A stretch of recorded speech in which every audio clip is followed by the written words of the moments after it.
Baik, selamat pagi. Pada kesempatan kali ini, kami dari kelompok 2 akan mempresentasikan materi tentang akuntansi piutang hotel. Sebelum itu, izinkan saya untuk memperkenalkan anggota dari kelompok 2. Baik, yang pertama, saya sendiri, Nikada Ulana Dana Sukma dengan NIM 20070211011. Selanjutnya, perkenalkan, nama saya Made Risma Yuliani, NIM 2007021002. Perkenalkan, nama saya Kadek Doi Satria Wibawa, NIM 2702103. Perkenalkan, nama saya Ani Putu Setiawati, NIM 20070211012. Perkenalkan, nama saya Gusti Mediski Andini, NIM 2007021013. Baik, perkenalkan, nama saya Putu Vanessa Yudia Kenangan, NIM 207021017. Baik, perkenalkan, nama saya Panikoma Otaviani, NIM 20070021018. Perkenalkan, nama saya Andra Farizan, 2702102. Perkenalkan, nama saya Nimade Dwi Resika Arnyani, NIM 20070211025. Baik, yang terakhir mungkin kendala sinyal. Yang terakhir ada Arif Rahman Hakim dengan NIM 1607021014. Baik, di sini pokok pembahasan yaitu yang pertama pengertian piutang dan piutang hotel, yang kedua kebijakan kredit, menganalisis umur piutang, yang keempat piutang ragu-ragu, dan yang terakhir metode penghapusan piutang. Baik, di sini saya akan menjelaskan tentang definisi piutang. Piutang merupakan tuntunan kepada pelanggan dan pihak lain untuk memperoleh uang, barang dan jasa tertentu pada masa yang akan datang sebagai akibat penyerahan barang atau jasa yang dilakukan saat ini. Piutang termasuk salah satu aktiva lancar yang berfungsi menjaga kelancaran di sebuah bisnis yang nantinya akan menimbulkan aliran kas masuk di masa yang akan datang. Piutang harus diklasifikasikan sebagai aset lancar atau current asset jika pengumpulan piutang diharapkan dapat dilakukan dalam periode kurang dari 1 tahun atau 1 siklus operasi. Tergantung mana yang lebih lama, piutang lain-lain harus dilaporkan sebagai investasi dan kategori dana atau aset lainnya. Nah, piutang dapat diklasifikasikan sebagai piutang usaha dan piutang non-usaha. Nah, piutang non-usaha itu yang terjadi dari usaha pokok yang meliputi antara lain misalnya piutang dagang atau piutang jasa. Kemudian yang kedua, piutang non-usaha itu piutang yang terjadi selain dari usaha pokok perusahaan, misalnya piutang kepada karyawan, yaitu piutang gaji, piutang gaji. Sekian dari saya, akan dilanjutkan oleh teman saya.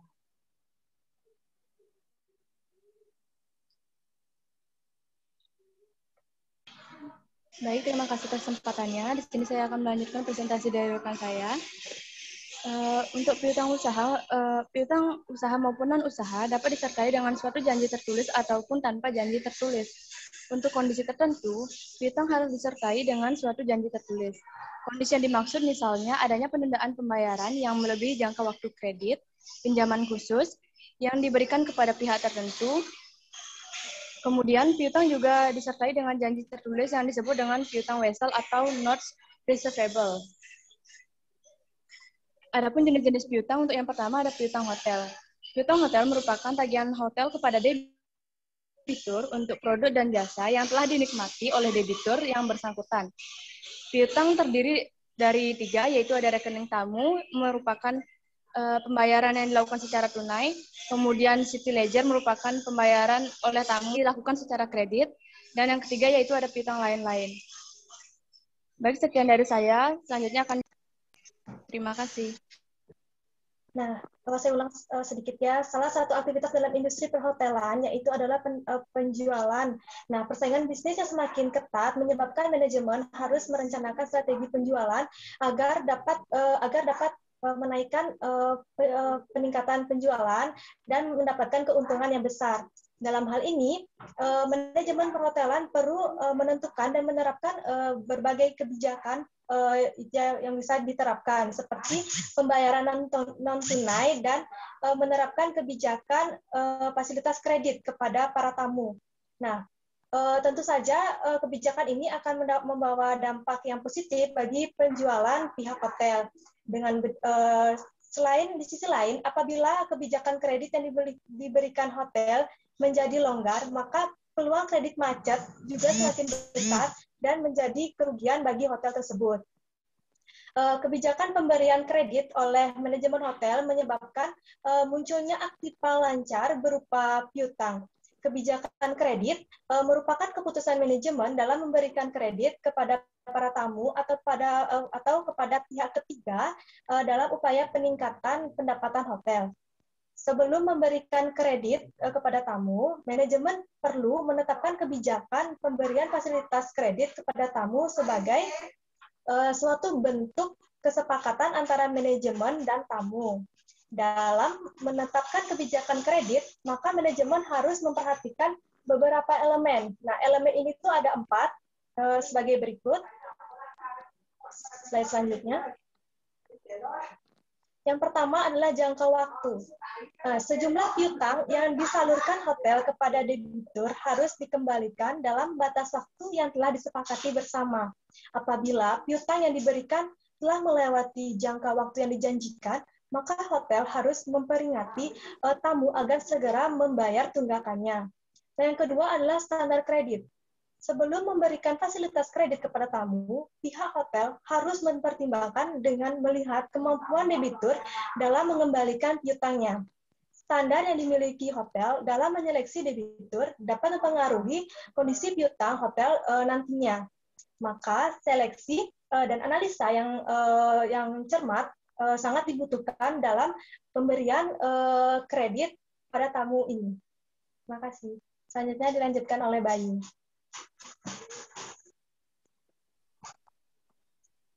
Baik, dari sini kami melanjutkan kartu kredit. Dalam kartu kredit ada memiliki 2 jenis, yaitu yang pertama nilai positif pembayaran dengan kartu kredit, yang kedua nilai negatif penggunaan kartu kredit. Nah, untuk yang positif ada beberapa contohnya seperti penjualan hotel meningkat karena mempermudah tamu. Yang kedua, hotel tidak harus melakukan evaluasi mengenai kemampuan tamu. Yang ketiga, hotel dapat mengutip piutang dalam waktu yang singkat. Lalu yang nilai negatif penggunaan kartu kredit, contohnya adalah bank akan memotong penjualan hotel kisaran 2% sampai 5% sebagai beban pendapatan. Baik, bisa dilanjutkan yang lain. Baik, di sini saya akan menjelaskan analisis usia piutang. Analisis usia piutang merupakan suatu metode yang digunakan untuk melakukan penilaian terhadap piutang yang sudah didapatkan perusahaan di masa lalu, namun tidak selalu akan didapatkan di masa depan. Kelompokan usia piutang bagi menjadi 3. Kalau bagianmu banyak. Yang pertama, kelompok piutang lancar, yaitu merupakan piutang yang pembayarannya tepat waktu sesuai jatuh tempo yang sudah ditentukan. Yang kedua, yaitu kelompok piutang tidak lancar, yaitu merupakan piutang yang pembayarannya melebihi waktu tempo yang sudah ditentukan, padahal penagihannya sangat aktif. Yang ketiga, kelompok piutang macet, yaitu kelompok piutang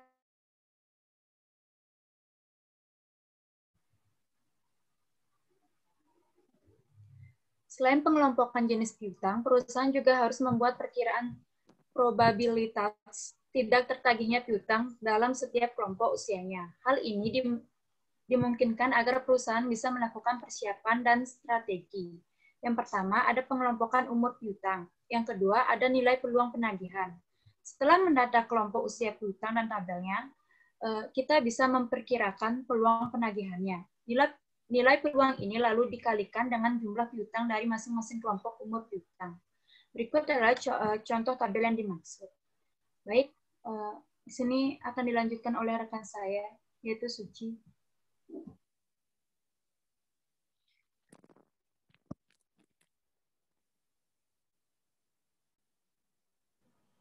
Baik, di sini saya akan melanjutkan presentasi dari Vanessa. Selanjutnya yaitu persiapan dalam membuat analisis piutang. Yaitu yang pertama, perusahaan itu mengelompokkan piutang usaha berdasarkan pada waktu pembayaran piutang. Lalu Yang kedua yaitu perusahaan mengelompokkan piutang berdasarkan waktu jatuh temponya seperti kelompok 1 sampai 30 yang artinya adalah kelompok piutang usaha yang umurnya antara 1 sampai 30 hari.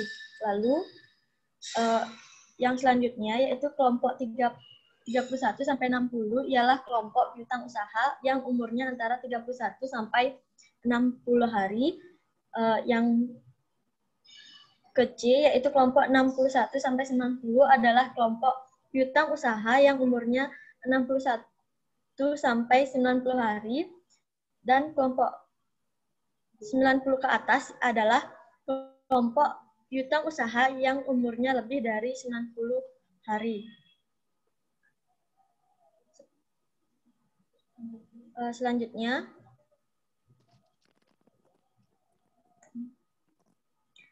yaitu cara membuat analisis piutang usaha.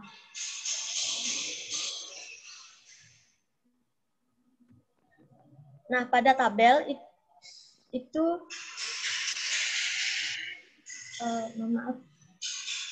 pada tabel tersebut itu dibuat berdasarkan materi yang dijelaskan pada persiapan pembuatan analisis umur piutang di atas.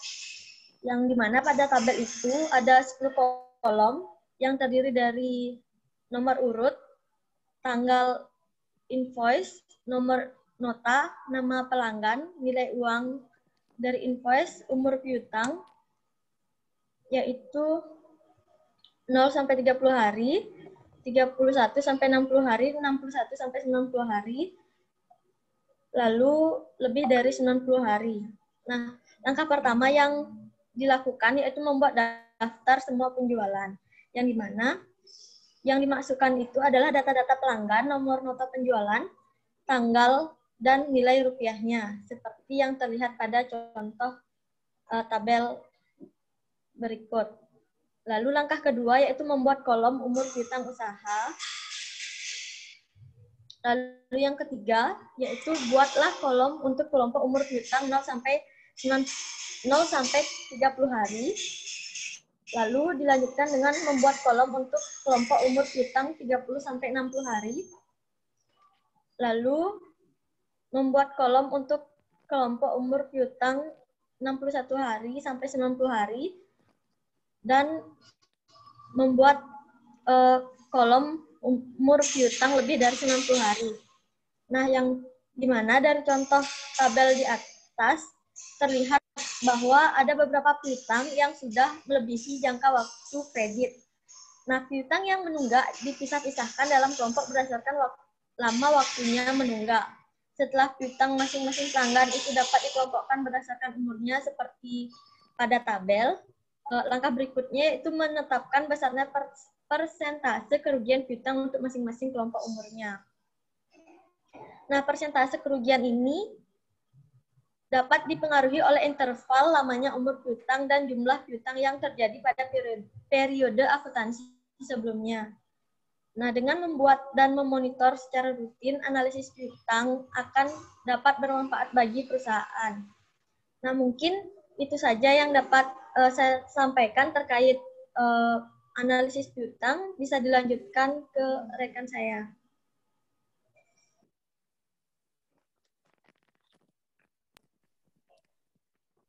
Baik, sini saya akan menjelaskan tentang piutang ragu.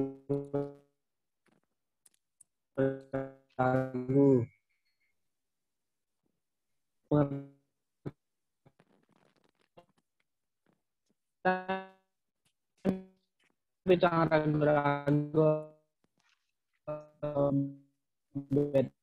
debt yang disisikan atau ditekan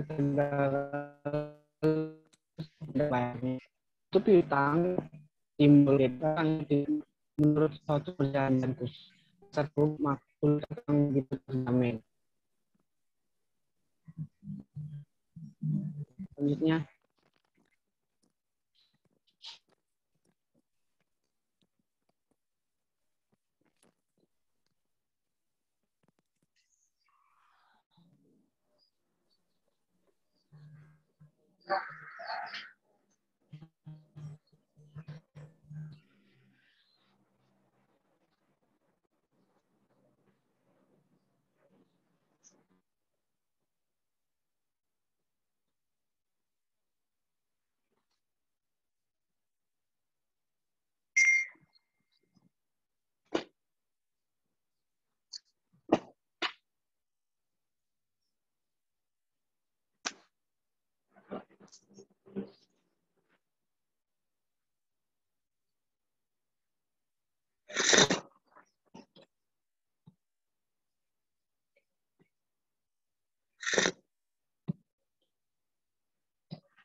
Baik, selanjutnya metode pembukaan piutang ragu-ragu atau bad debt. Yang pertama metode langsung. Metode ini beranggapan piutang yang ditaksir tidak dapat diterima. Pembukuannya baru akan dilakukan pada saat piutang itu benar-benar tidak dapat ditagih oleh perusahaan. Pada saat itu diadakan pencatatan kerugian dengan mendebet perkiraan piutang ragu-ragu atau bad debt dan mengkredit perkiraan piutang dagang dengan jumlah yang sama.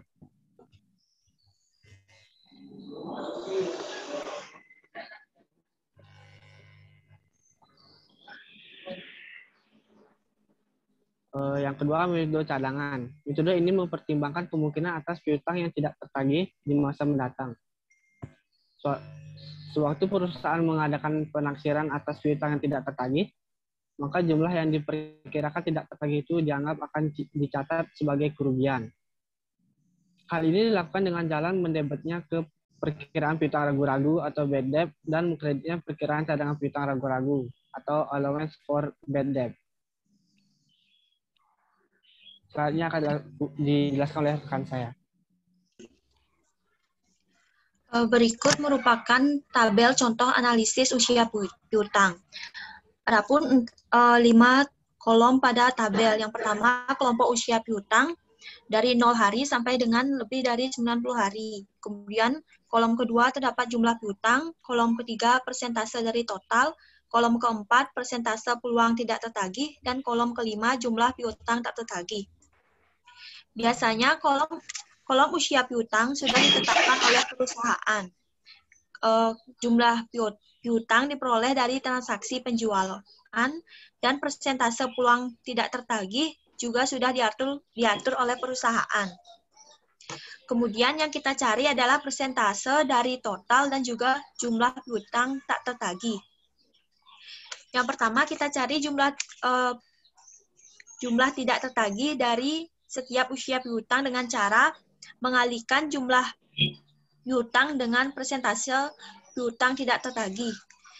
Misalnya pada kelompok usia piutang 0 hari yaitu sejumlah 3.400.000 dikalikan dengan 1% sehingga diperoleh 34.000. Kelompok usia piutang 1 sampai 30 hari sebanyak 544.000 dikalikan 3% diperoleh hasil 16.320 rupiah. Kelompok usia 30 sampai 60 hari sebesar 884.000 dikalikan dengan 4% diperoleh 35.360 rupiah. Kelompok usia piutang 60 sampai 90 hari sebesar 816.000 dikalikan dengan 5% diperoleh 97.920. Kemudian kelompok usia piutang lebih dari 90 hari sebanyak 1.156.000 dikalikan 40% diperoleh 196.520. Kemudian jumlah piutang tak tertagih tersebut dijumlahkan sehingga diperoleh hasil 380.120 rupiah. Kemudian pada tabel di atas dapat kita ketahui bahwa biaya yang dibebankan sebagai piutang ragu-ragu yang tak tertagih sebesar 380.120 atau sebesar 5,59% dari total penjualan kredit. Kemudian penjurnalannya yang pertama didebet metode langsung didebet beban piutang ragu-ragu sebesar 380.120 rupiah, dikredit piutang sebesar 380.120 rupiah. Yang kedua metode tidak langsung didebet penyisihan piutang ragu-ragu sebesar 380.120 rupiah, dikredit akumulasi penyisihan piutang ragu-ragu sebesar 380.120 rupiah. Apabila terdapat debitur yang sudah dipastikan tidak dapat membayar sebesar 125.000, maka dibuat jurnal penghapusan sebagai berikut. Didebet akumulasi penyisihan piutang ragu-ragu sebesar 125.000 dan dikredit piutang sebesar 125.000. Baik, presentasi akan dilanjutkan oleh rekan saya. Materi selanjutnya adalah metode penghapusan piutang.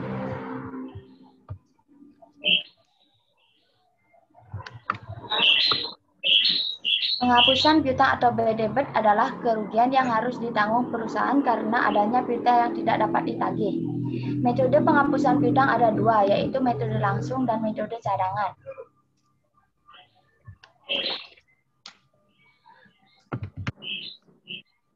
Dalam metode langsung, penghapusan piutang baru akan dicatat dalam pembukuan ketika piutang sudah benar-benar tidak bisa ditagih. Piutang tersebut akan dihapus dan dibebankan pada perkiraan piutang, yaitu beban penghapusan di debit dan piutang di kredit. Jika kemudian peminjam ternyata hendak melakukan pembayaran piutang tersebut, maka catatan tersebut diperbarui dengan adanya keterangan pelunasan piutang. Penulisannya piutang pada debit dan beban penghapusan piutang di kredit. Ketika pelunasan piutang sudah dilakukan, maka piutang tersebut masuk ke dalam kas perusahaan, yaitu kas di debit dan piutang di kredit. Namun, jika peminjam baru menyatakan hendak melunasi piutang ketika sudah dilakukan tutup buku pencatatan periode, maka pencatatannya adalah piutang di debit dan pendapatan lain-lain di kredit. Baik, selanjutnya akan dilanjutkan oleh rekan saya. Oke, terima kasih atas waktunya yang telah diberikan kepada saya. Saya akan menjelaskan presentasi dari rekan saya. Namun, jika pinjaman baru menyatakan hendak melunasi piutang ketika sudah dilakukan tutup buku pencatatan periode, maka pencatatannya adalah piutang di debit, pendapatan lain-lain di kredit. Jika sudah dilakukan pembayaran atas piutang tersebut, maka posisi piutang pun akan berubah pada pencatatan kas di debit, piutang pun di kredit. Next. Metode cadangan. Dalam metode cadangan, perusahaan perlu melakukan penaksiran terhadap piutang tak tertagih pada tiap akhir periode pembukuan. Perkiraan tersebut kemudian dicatat sebagai beban terhadap kerugian piutang tak terhingga. Beban kerugian piutang di debit, cadangan kerugian piutang pun di kredit. Next. Jika